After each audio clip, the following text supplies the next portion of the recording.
And speaking of ooze, No, there's in nursing, I suppose. it is time to talk to Alaina Wood. Hi, Alaina. How are you? Hi there. I'm doing well, thank you. How are you doing? Thank you for good. Thank you for suffering through that Jeopardy quiz. It's Alaina with Nightingale College. Yes. Speaking of ooze, Oh, you sent us a thing about meditation. Didn't we talk about this recently? not with Alaina, No, we were. I don't think. We're going to talk about it now, Bill. Okay. Well, I mean, there's a lot to be said about it. I have a hard There time really doing is. it. Help me get started, Alaina, because are you doing I'm a wrong? little overwhelmed when I try to. Oh, is that it? I thought it was you just fall asleep or something. That's part of That's it. what I do. You're definitely not alone on feeling overwhelmed on how to start a meditation practice. We have this kind of idea, maybe this picture in our head of monks sitting perfectly still for hours and hours, right? And that's one form of meditation.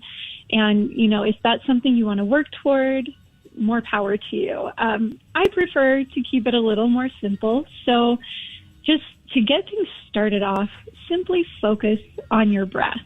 Okay. Even taking 3 slow, very intentional breaths can completely reset your mood. So if you're feeling grumpy or anxious or angry, whatever it might be, 3 intentional, slow breaths can help kind of reset the nervous system.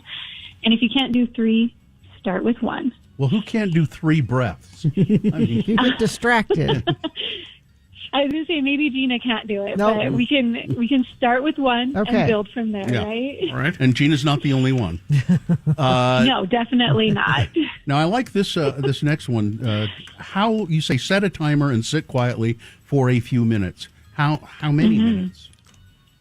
So the ideal time, and this has been shown through studies, is 7 minutes of meditation. And if that feels overwhelming or too much, you can, of course, start with 1 minute, build to 3, then to 5. So honestly, just any time sitting quietly will give you benefit, but 7 minutes is kind of that magic number.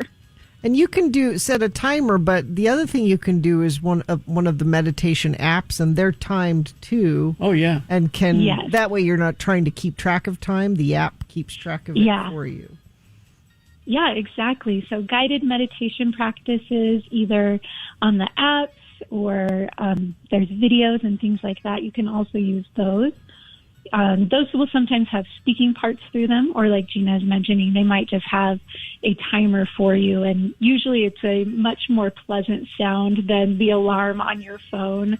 It's like a bell or something like that. That's more calming. Is it when you're meditating, should you just let your mind go where it wants to go, or should you try to focus on something? There's 2 different schools of thought on this, and there's actually different types of meditation. So one type of meditation is to simply let your mind do whatever it wants, and you just watch your mind. You observe the wanderings of the mind. And another is a focused meditation practice, and sometimes you might do that by looking at a candle or looking at a certain spot on your wall, something like that.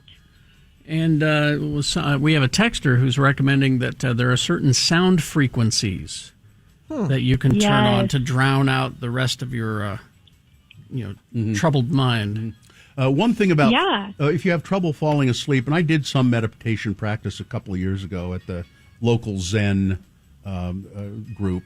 It said if you're having trouble falling asleep, don't close your eyes all the way.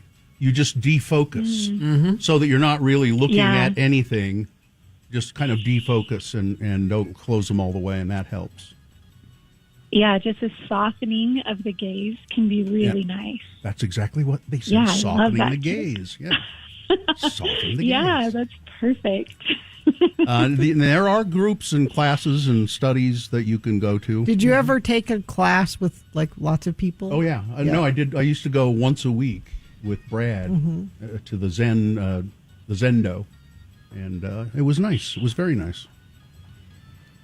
Yeah, it can be a really great way to build community, which we've also talked about doing group classes and things like that to create connection and to feel like you're part of something larger than yourself, which is also a really great way to help calm the nervous system and increase your mood, things like that. So that's a really perfect practice. God knows we all need it. I heard someone say that they tried the meditation right away. Didn't take. So they started just sitting out on their front porch and just taking it all in. And they said 7 minutes, 8 minutes, and just starting that way and just clearing your mind of everything. And purposely, if work comes up in your brain, push it out. The only thing to focus on is the sounds around you, the sounds of maybe it's traffic, maybe it's birds. I did that at the beach this weekend. I forgot to bring my book to the beach. And it's hard to look at your phone at the beach because of the light and everything. So I'm like, I'm just here at the beach. Exactly. I'm going to just Perfect. You just sit and listen. Just sit and listen to the sounds. That makes me want to get back into doing it again. You should. This is very nice. Thank you, Alaina. Yes, of course. It's my pleasure. Where would you like us to go look for more stuff? So you can learn more about this as well as Nightingale's amazing programs by visiting nightingale.edu. Thank you. Thank you, Alaina. Thank you. Have a great day. Bye-bye.